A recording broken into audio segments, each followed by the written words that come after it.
Guys, what's a good sign that a woman is just using you? I met a journalist from Georgia while she was traveling a few months before COVID hit. We spent a few months texting, and during that time, she would constantly offload her issues onto me. When quarantine started, she asked me to wait for her. She continued unloading on me, but when I suggested doing audio messages to make the long-distance thing easier, she told me, "I don't have a problem with it, I just don't prefer it," which was basically a no. If I ever mentioned the idea of us holding each other on the balcony, she asked for a week of silence. After a year of texting, I lost my patience. I realized she was perfectly fine being in her inners with strangers staying in her apartment, appearing on podcasts and TV, but simply talking to me was too much, as she put it. Finally, she told me, "I'm not ready for a relationship." It became clear that everything was about her and her needs, while when I needed something, it was treated as an inconvenience. It felt like I was just providing free therapy, and once she got what she needed, she dropped me as if I were just another acquaintance. Story 2. It's pretty much the same as when any person is just using you. The relationship feels unbalanced and unequal, with you giving more than you are receiving. In a good relationship, or friendship, or whatever, both people are giving what they want to give without coercion, and both feel adequately rewarded for it. Sometimes one person needs more, sometimes the other, but it evens out over time. When you feel like you're being coerced into giving more than you really want, whether that's with force or emotional manipulation or whatever, you're being used, and you'll eventually resent it. Story 3. When you say yes to her request for something, whether it's time, money, or physical effort, she will almost always and immediately ask for something else related. For example, she'll say, "Can you stop and pick up those hair things for me?" And when you agree, she'll follow up with, "Okay, can you also stop by the shop next door and grab that thing I like?" While this may not be a big deal on occasion, when it becomes a repeating pattern, it's a red flag. She'll often remind you of how much she sleeps with you and how it's for you. She'll treat any or most of your interests with disdain or indifference. She doesn't really care about what you have to say. And when you try to point out any inequality in the relationship, she'll get extremely defensive, accuse you of being selfish, and insist that you need to be more supportive, giving, or a real man. The last one is, in my opinion, a glaring red flag that many people overlook. The moment anyone says something like, "a real man would," or "be a man," or anything along those lines, you can be absolutely certain that they are trying to emasculate you in order to manipulate you. As soon as you hear phrases like that, it's time to run. Story 4. I'm not a man, but I've known too many not-so-great women and have had guy friends who were used by women, so I think I can chime in here a little. One major red flag is when she never wants to listen to your complaints but constantly voices her own. She'll ask about your bank account and job frequently, claiming she's just wondering, and gets unreasonably mad if you forget a holiday. She may also make deals using her body, saying things like, "If you buy me this, I'll give you a blowy in the car." She lies consistently about her financial situation or personal relationships, and always seems to want to hang out with a specific friend of yours. She doesn't thank you for things, instead, expecting them, and manipulates you by threatening to withhold sexy time until she gets her way. When she says, "I love you," it's only after you've done something for her. She never pays for anything herself and will guilt-trip you relentlessly. And when you voice concerns about the relationship, she becomes explosively defensive. So, if your girl is doing any of these things, it might be time to find someone new. Of course, if you and your partner engage in these dynamics for mutual, well-intended fun, there's no problem, but when one person uses it as a manipulation tool to get what they want, it becomes a serious issue. Story 5. My buddy is being used by a girl, and he doesn't even realize it. She only reaches out to him when she's single, but nothing ever comes of it. She always finds excuses to avoid actually meeting up, and then when she gets a new boyfriend, she ghosts him, unless something goes wrong, and she needs someone to cry to. Guys, if she only reaches out when she's hurt or vulnerable, it's not about you, she just wants sympathy, and she knows you'll provide it. And to be clear, this isn't something only women do, guys can be guilty of it too. If you've ever been in this situation and hung on hoping for a hookup or a relationship, that's nice guy/incel behavior. If you're sticking around for any reason other than genuinely caring about the person in a non-romantic way, then you're not being the good guy. You're clinging to an idea of who they are, not who they actually are. It's possible that both of you are wrong in that dynamic. Story 6. Whenever you try to open up, they label you as selfish, acting out of character, or being an a-hole. It's just the usual manipulative tactic people use to make you feel guilty for either standing up for yourself or simply being yourself. Story 7. My girlfriend often accused me of having no empathy because I was very calm and level-headed, despite the fact that I work with disabled kids, which requires a lot of empathy. She had no real concern for anyone unless it was to maintain public image, so to speak. No issues putting on others, having family members help her out doing things she basically couldn't be bothered to do herself. No issues not paying her fair share of the bills and doing none of the housework, despite being very well paid and working one less day a week than I do. A complete lack of empathy or care for anyone but for herself, and a pathological liar. Not to mention generally had nothing nice to say about anyone, and always felt the need to try and put me down, dismiss me, or take me down a peg to make herself feel better. Maybe narcissistic personality disorder? Something she again accused me of having, simply because I am not insecure. Story 8. When she doesn't care when you show interest in her, like flirting with her, contacting her, but when you stop, suddenly she is very interested and contacts you a lot, until you act interested again, the cycle then repeats. This is exactly what happened to me when I was younger. I was really into a girl I worked with, and we would hang out all the time after work. However, I never made any progress with her. I made my intentions clear, but she never outright told me it would never happen. Instead, she kept the possibility open. Eventually, I saw the writing on the wall, moved on, and met my wife.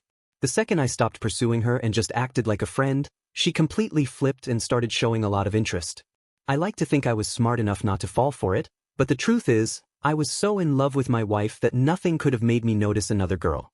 If I had moved on to anyone else besides my wife, I probably would have fallen for her game again. Story 9. One-sidedness. When she expects you to do things that she wouldn't do herself. I've had people tell me things like, I can't be there for you in any way, shape, or form, but I don't want you to leave. Or even worse, I can't handle you leaving right now. You're making me angry by bringing up your issues.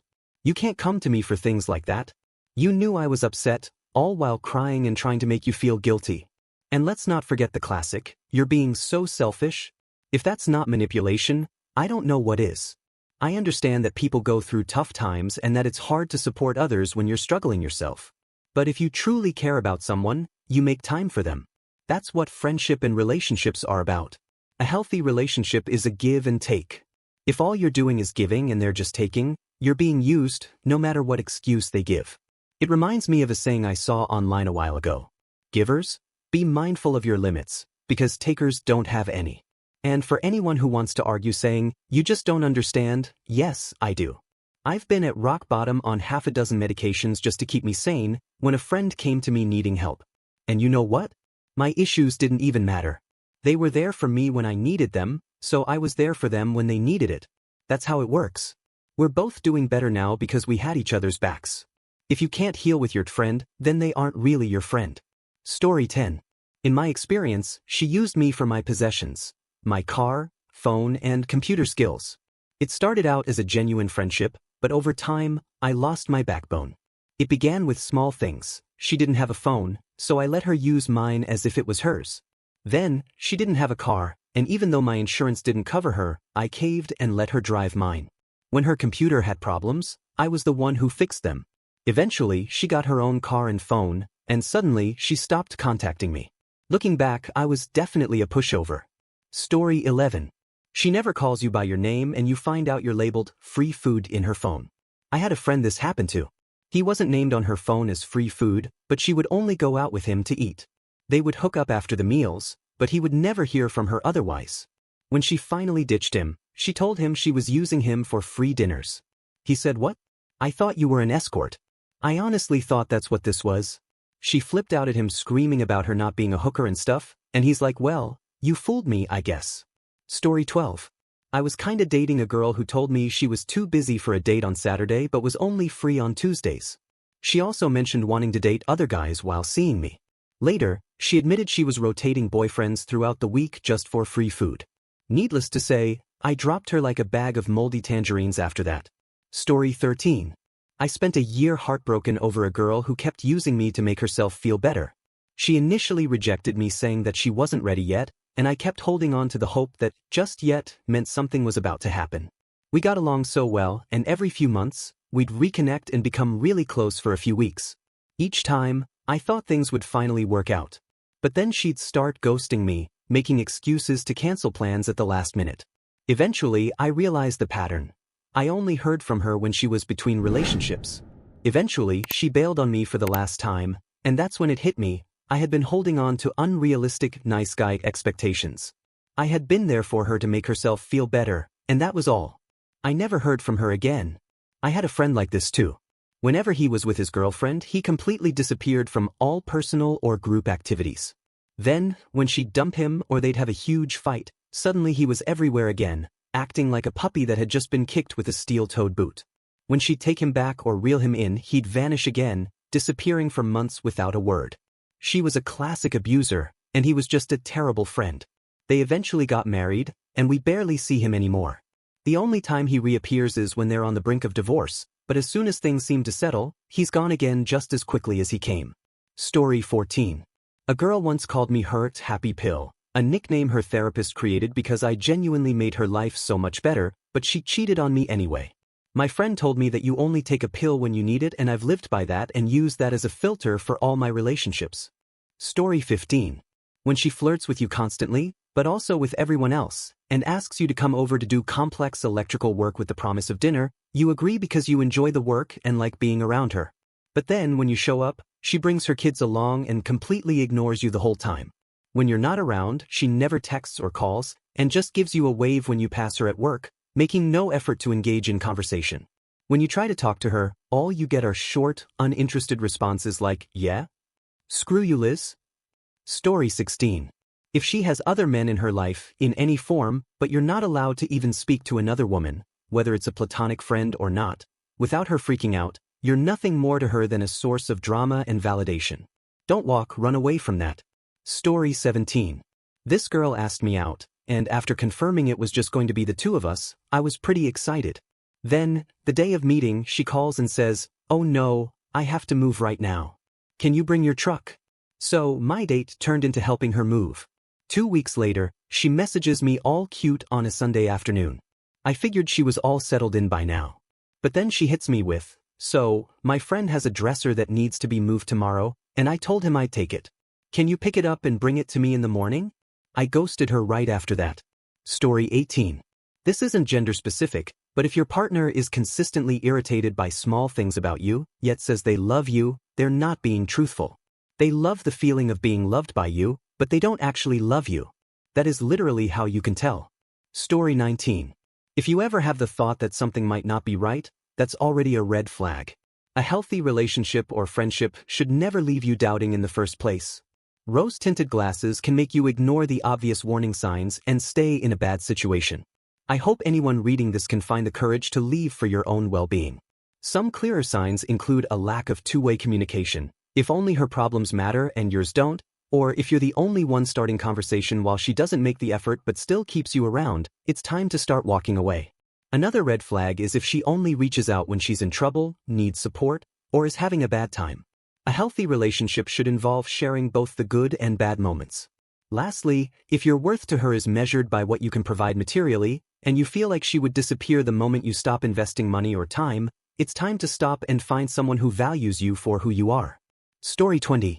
As a bi woman, I've noticed that some women can use similar manipulative tactics as pickup artists, viewing men as objects to be captured and kept by any means necessary. For example, they can quickly get angry or upset over small things, making a big deal out of minor issues to put you down. Their behavior will swing wildly between treating you well and treating you poorly, often with the goal of creating a transactional relationship. Treat him well sometimes to keep him coming back. They may also use their pain against you, making you feel guilty or sorry for them in an attempt to gain sympathy and make you more emotionally invested. Gaslighting is another tactic. They'll lie to you, even if you have proof, slowly escalating to make you question your reality and be more open to manipulation. They may also try to isolate you from your friends, family, and hobbies, making you feel like they are the only person you have left. Not every woman who uses people will display all of these behaviors, but over time, you'll likely start noticing them more and more. Unfortunately, this can escalate to more serious forms of manipulation, including domestic abuse. Many men, due to societal expectations and stereotypes like boys shouldn't cry or don't talk about your emotions, may have difficulty recognizing these red flags, making them more vulnerable to manipulation. Just as pickup artists prey on vulnerable women, predatory women can take advantage of vulnerable or gullible men. Story 21. If all of a sudden, every issue in your relationship becomes your problem, that's a major red flag. I recently ended a relationship with someone I thought I would marry someday. It all started when I expressed something simple like, "I just wish you'd make sacrifices in your schedule for me the way I do for you." Her response was always, "I never asked you to do that for me, so that's your problem." It felt like no matter what I said, it was always turned around to be my issue. Story 22. I dated a girl for a little over a year who never wanted to do anything I enjoyed but expected me to cater to her every whim. For example, I hate board games, but I went along with them because she liked them, and I wanted to do things she enjoyed. However, whenever I suggested something I liked, like taking a walk after eating, she would say, "I don't get any enjoyment out of doing that." Eventually, she cheated on me through Craigslist. Story 23. As a woman, here's a huge red flag to watch out for. If someone says, "I just don't really have a lot of girlfriends. Women just don't like me," run for the hills. This is a line often used in popular media to portray women as cool girls who only get along with guys and are easygoing. But let me tell you, this isn't a harmless statement. The key phrase is, "women just don't like me," and that should raise a serious alarm. If more than half the population doesn't like you, there's a reason. The problem isn't with all the other women. What they're really saying is, "I don't like other women." The reason for this is that they can't manipulate straight women with their body, and they prefer to be the only female in a group. This gives them all the male attention, and they get to have men competing for their attention. Be wary of anyone who makes this claim. It's a sign of deeper issues with manipulation and competition. Story 24. There's a woman I work with who's very intelligent and excellent at her job, though not particularly motivated to go above and beyond, which I can't really blame her for given our work environment. She was hired about a year after I was, straight out of school, and she's a few years younger than me. I took a liking to her right away because of her smarts, and she's always been upfront and eager to learn. I'll admit, I have a thing for her, though it's clearly not reciprocated, and that's fine. She tends to get stressed easily, so I try to keep her stress levels down by taking on extra tasks to ease her workload, making sure she has everything she needs, and so on. She's probably not fully aware of this, or at least not of the extent or reasons behind it. Recently, we were paired up for a task that's usually done in pairs. After some friction between us, someone asked her if being paired up would cause an issue, unaware I could hear them. She responded, "No, it's fine, at least I won't have to do much." That was a pretty clear sign. Story 25. If the only time she ever wants to hang out, after a few dates, is to grab lunch or dinner, that's a red flag. If she never suggests spending casual time with you, like grabbing coffee, taking a walk in the park, or doing something that takes longer than just an hour of eating, she's probably just using you for free food. Don't let anyone, whether it's a woman, man, or anyone else, text you only occasionally, always suggesting let's go get dinner, but never wanting to actually spend quality time together. Story 26. I was going through a rough time after a divorce and ended up talking to a girl I knew over the phone a lot. We shared a lot with each other, things you wouldn't typically discuss with someone if you were only interested in a platonic relationship. One day, she invited me over to her house. When I arrived, there was another guy there. She wanted to go out, but the house needed cleaning first. Poor her, what should she do? It became clear she was talking to multiple guys and using them for various things. The other guy picked up a vacuum like he thought he'd be the one to help her out, hoping she'd go out with him. I told her I had to leave and never spoke to her again. I was in a tough spot, but I still had enough self-respect to walk away. Story 27. Someone who is genuinely interested in you won't constantly bring up things they want to buy or do. For example, a person who isn't using you might casually say, "Have you noticed the beautiful sky outside?" because they appreciate the little things in life. But someone who is just using you wouldn't say anything like that. They're only focused on what they can get from you. A real-life example of this. Early in my relationship with my wife, then girlfriend, she bought me a flower, even though she was unemployed and struggling financially. That's when I truly realized she wasn't trying to use me. Story 28. In college, I dated a very attractive woman for a few weeks. One day, while we were hanging out, she dropped a bombshell on me. She admitted that she was seeing multiple guys, including me. She said she liked me for my company, but she also had one guy she used for meals and another just because she enjoyed riding in his car. I was completely shocked, and what blew my mind even more was that she seemed surprised I was upset by the situation. In her eyes, what she was doing was perfectly fine. So, in turn, I shocked her, walked away, and never spoke to her again. Story 29. After separating from my ex of 21 years, I'm perfectly content being alone. I'm not here to be someone's prey or play the sidekick role as a constant ATM. If you want a relationship, you're going to have to prove it. I lost a lot of respect for women after seeing the dating scene post-separation. I kept hearing things like, "What restaurant are you going to take me to? If it's nice enough, I'll make it worth your while. How about liking me for who I am and wanting to see me happy, with you being a part of that happiness?" Story 30. I learned this lesson in college. We were in the same major, so we had the same classes. We'd been together for a few years. I always paid for our meals, did all the homework, and she'd just copy from mine, basically did everything for her. But the moment I told her I couldn't do the homework, and she'd have to do it herself, or asked her to pay for a meal just to see if she'd do it without complaint, she'd throw a fit. She'd shout, curse, and even threaten to break up with me just to get her way. She was my first girlfriend, so I thought that was normal and kept bending over backwards to make her happy. I wasted over 5 years in that relationship, but it taught me a lot about what a healthy, non-one-sided relationship should actually look like. Story 31. When she says she's not interested in dating but still acts very flirty, it's a big red flag. I had a female coworker do this to me when I was in my early 20s, and at the time, I was too naive to realize what was really happening. She was in college and already engaged, but things weren't going well between her and her fiancé. He was a major player and emotionally distant, which I learned later on. Back then, I was in great shape from my time in the military, and she was basically using me to make her fiancé jealous. Since I was much bigger than him, he wouldn't get confrontational. I just thought she wanted to be friends and was being flirty, but it turned out she was trying to use me to stir up jealousy and get him to pay attention to her. Predictably, it didn't work. He was already sleeping with her friends, and they broke up shortly after. He moved in with one of her close friends just a couple of days later, and as a bonus, he was a certified masseuse. Story 32. A girl, we'll call her Alice, started dating one of my best friends, Bruce. For the first 3 months, she practically ignored him. They would FaceTime, but whenever he asked to hang out in person, she'd always come up with an excuse. However, if there was a group hangout with all of our friends, she was more than happy to join.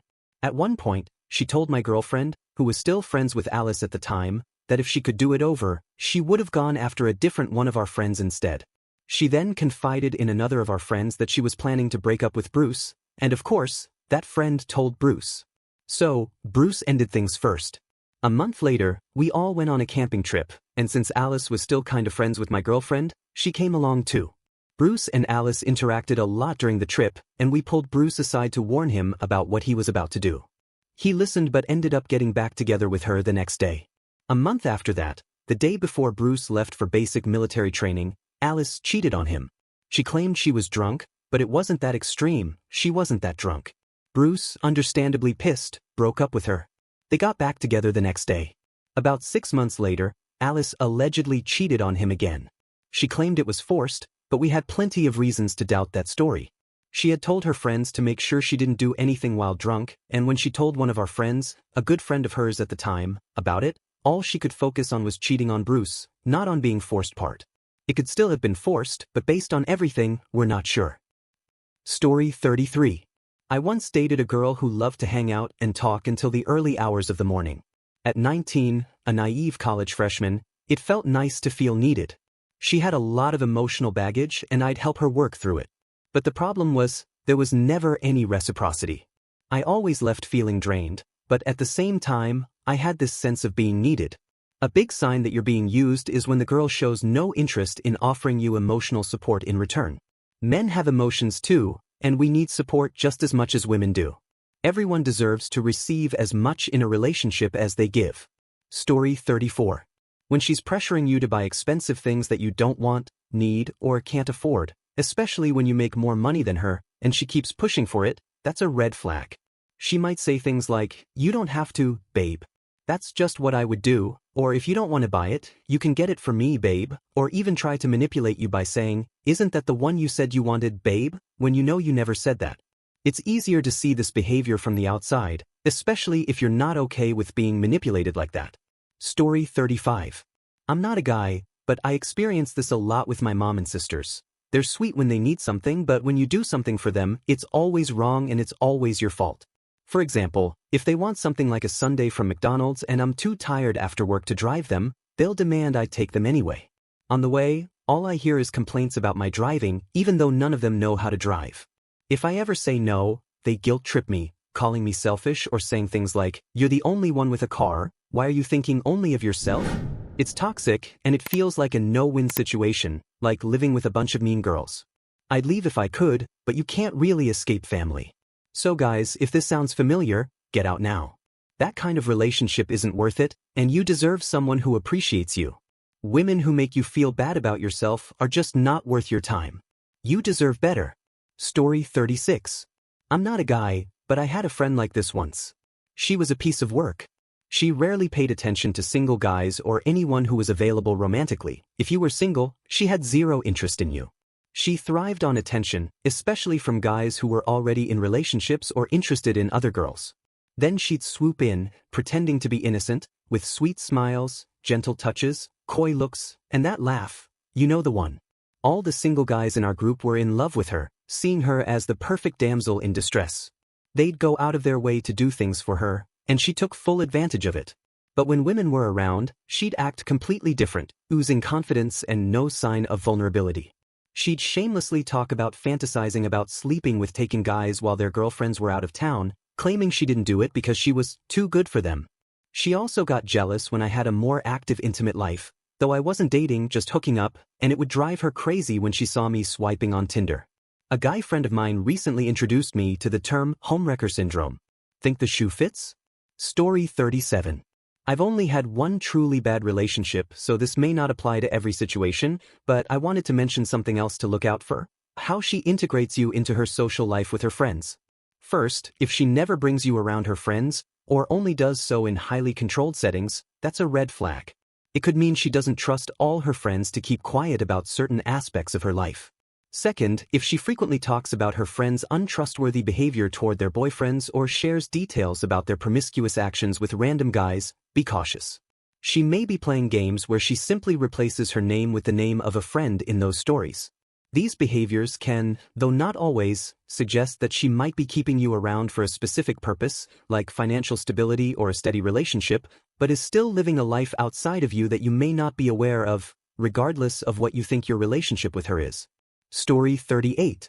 If they never ask for your help with something difficult or that requires trust, it's a sign they might not truly value you or be open enough to love you. Real love is built on trust, and sometimes you can feel that lack of trust. If she never trusts you with something important, that's a red flag. She's not keeping you in her thoughts in a deeper way. Psychologically, when people want to grow closer, they ask for favors. This subtle act creates a bond between the person being asked and the one asking. It's a natural, subconscious way we build connections. However, it's also easy to spot when someone asks just to use you, and that's something to be cautious of. Manipulators are aware of this dynamic and use it to control others. Stay away from those people, no matter how strong your attraction might be. Story 39. I don't want to discredit any of the guys' responses here because they're valid and accurate, but I think this question might actually be better framed for women. As a woman, I think it's really important to pay attention to how she reacts to physical or sexual touch and intimacy, and how consistent she is with following through on plans or requests you make. If she constantly comes up with excuses for either of those, that's a huge red flag. It could mean she's not actually interested in you, but rather has something else in mind. Many women tend to avoid being direct, so it's rare to hear a woman explicitly say she's not interested or that she's just using you for something else. That means you have to pay close attention to her actions and responses instead of just her words. If she hasn't ghosted you or made excuses about not being able to see you anymore, because some women prefer ghosting or saying they're not looking for a relationship, and then a week later they're dating someone else, it could mean she's still interested in some way. But it's important to assess whether she's interested in you personally or what you can provide. Watch her actions to figure that out. If you're already on the internet asking if she's using you, it's likely that her actions have already raised suspicions. Trust your instincts. If she avoids physical or sexual interactions, cancels plans often, engages with you sexually but seems detached or unreceptive to your needs, always expects you to pay for things, never wants to spend one-on-one time with you even when you plan dates, or brings friends along when you want alone time, these could all be signs she's using you in some way. It's also worth considering that she may not be using you for money or material things. Some people might use you for emotional support, even if they don't realize it. If they're going through a tough time, such as a breakup, they may mistake the support you give for love and become dependent on it. This is harder to spot than the gold digger type of user and can be more complicated emotionally. At the end of the day, trust your gut and pay close attention to how you feel in response to her actions. That might help you get the clarity you need. Thank you for watching. If you enjoyed this video, be sure to give it a thumbs up, subscribe, and hit the bell icon so you never miss an update.